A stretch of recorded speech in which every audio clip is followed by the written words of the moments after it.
পঞ্চম শ্রেণীর শিক্ষার্থীরা তোমরা এই সমস্যাটা একটু দেখো সবাই। এটা হলো আমাদের ভগ্নাংশ অধ্যায়ের যোগ্যতা ভিত্তিক। কামাল সাহেবের 30,000 টাকা ছিল।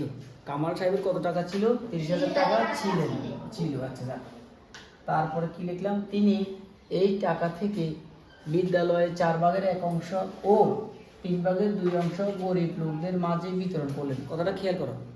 তিনি কি করছেন? এই 30,000 টাকা তার কাছে ছিল। এই টাকা থেকে বিদ্যালয়কে তিনি 4/1 অংশ দান করছেন, আর 3/2 অংশ গরিব লোকদের মাঝে কি করলেন? বিতরণ করলেন। তিনি মোট কত অংশ দান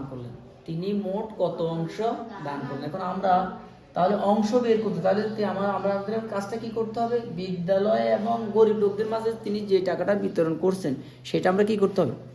যোগ করতে হবে, ঠিক আছে? তাহলে আমরা কি লিখতে পারি কতে? আমরা কি কত এটা লিখতে পারি? তিনি মোট দান করেন। তিনি মোট দান করেন। এখন তোমরা বল, তিনি মোট দান করেন কত করছেন? এক হলো 3/2 অংশ, না 4/1 অংশ করছেন কিসে? বিদ্যালয়ে, যোগ, আর 3/2 অংশ করছেন কাদের? গরিব লোকদের মাঝে, ঠিক আছে? আচ্ছা, আমরা এখন এখানে 4 আর 3 আমরা লসাগু বের করব। 4 আর 3 এর লসাগু 3 4 12। এখন এই 4 দিয়ে 12কে আমরা ভাগ করব। 4 দিয়ে 12কে ভাগ করো 3 দিয়ে তুমি 1 কে গুণ করো, 3 একে 3 যোগ 3 দিয়ে তুমি 12কে ভাগ করো 4 দিয়ে তুমি উপরে 2 কে গুণ করো, 4 দুগুণে 8। তাহলে আমরা কত পেলাম? 8 আর 3 9 10 11, আর 12/11 অংশ। তাহলে আমাদের ক নাম্বারটা শেষ। তিনি 12/11 অংশ দান করলেন। খ নাম্বার কি বলছে? বিদ্যালয়ে কত টাকা দান করলেন? বিদ্যালয়ে কত টাকা দান করলেন? তাহলে বিদ্যালয়ে কত টাকা দান করলেন? বিদ্যালয়ে তিনি 4/1 অংশ, 4/1 অংশ টাকা দান করলেন, ঠিক না? তাহলে আমরা কি লিখতে পারি? বিদ্যালয়ে দান করলেন। বিদ্যালয়ে দান করলেন।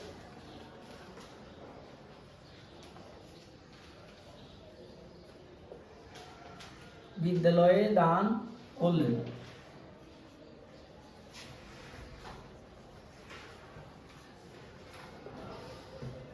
বিদ্যালয়ে দান করলেন। কত করলেন দান তিনি? এখন দেখো মোট টাকা হলো কত হাজার? 30,000। 30,000 এখান দিয়ে আমরা 30,000 গুণ বিদ্যালয়ে দান করছে যদি 4/1 অংশ, 4/1 অংশ। তাহলে আমরা একটু ভাগটা দিই। 4 দিয়ে আমরা 4 7 28, কথা কি 2 0 20, 4 5 আর একটা 0 2টা 0। তাহলে আমরা এগুলো পুরোটাই কেটে দিলাম। তাহলে বিদ্যালয়ে দান করলেন 7,500 টাকা। 7,500 টাকা। তোমরা এই ভাগটা তোমরা আবার একটু বুঝো, দেখো একটু। আমরা যদি এটাকে এই পাশে রাফ দেখাই, আমরা 4 দিয়ে 30,000 কে ভাগ করব। একটু দেখো সবাই। তাহলে আমরা বললাম 4 7 28, এই যে 2 থাকে, এবার এই পাশে 0, 4 5 20। তাহলে এই দুইটা 0 থাকে, আমরা একটা 0 দিলাম এখানে, একটা 0 এখানে, এখানে আবার একটা 0, আবার একটা 0, একটা 0, একটা 0 এই যে। তাহলে আমাদের কাছে কি হলো? 7,500 টাকা। 7,500 টাকা। তাহলে তিনি বিদ্যালয়ে দান করলেন 7,500 টাকা। আচ্ছা, এবার আসলে গতে কি বলছে আমাদেরকে? আমরা ঘ নাম্বারটা একটু দেখি। দান করার পর অবশিষ্ট কত টাকা রইল? তিনি দান করছেন দুইটা জায়গায়, বিদ্যালয়ে এবং গরিবদের মাঝে। 12/11 ভাগ, 12/11 ভাগ। তাহলে তার কাছে বাকি রইল কত? সেটা আগে আমাদেরকে জানতে হবে, ঠিক না? আচ্ছা, তোমরা বলতে পারবা তার কাছে কত অংশ বাকি রইল? 1 ভাগ, রাইট। তাহলে আমরা লিখতে পারি, কি লিখতে পারি? মনে করি মোট অংশ 1 সম্পূর্ণ। মনে করি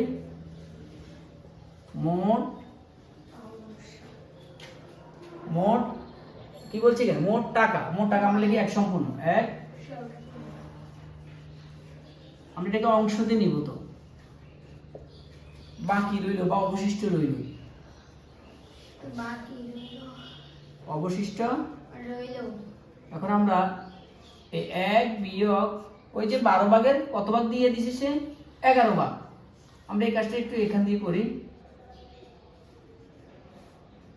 12 তাহলে আমরা এই লসাগুটা করে 12 একে 12 বিয়োগ 11 কে 11 আমরা দিলাম।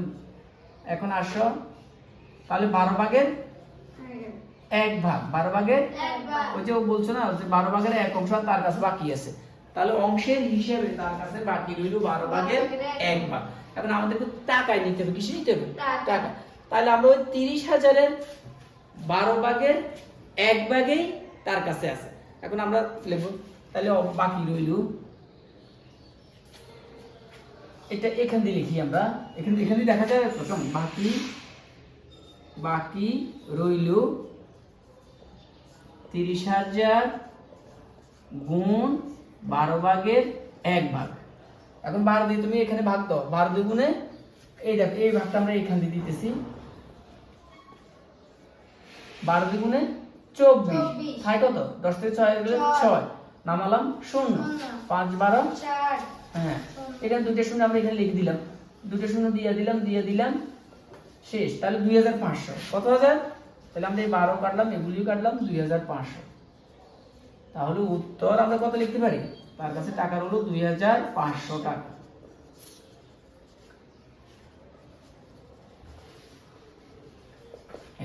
তার কাছে অবশিষ্ট রইল 2500 টাকা। ঠিক আছে, তুলে নাও, সবাই খাতা তুলে নাও।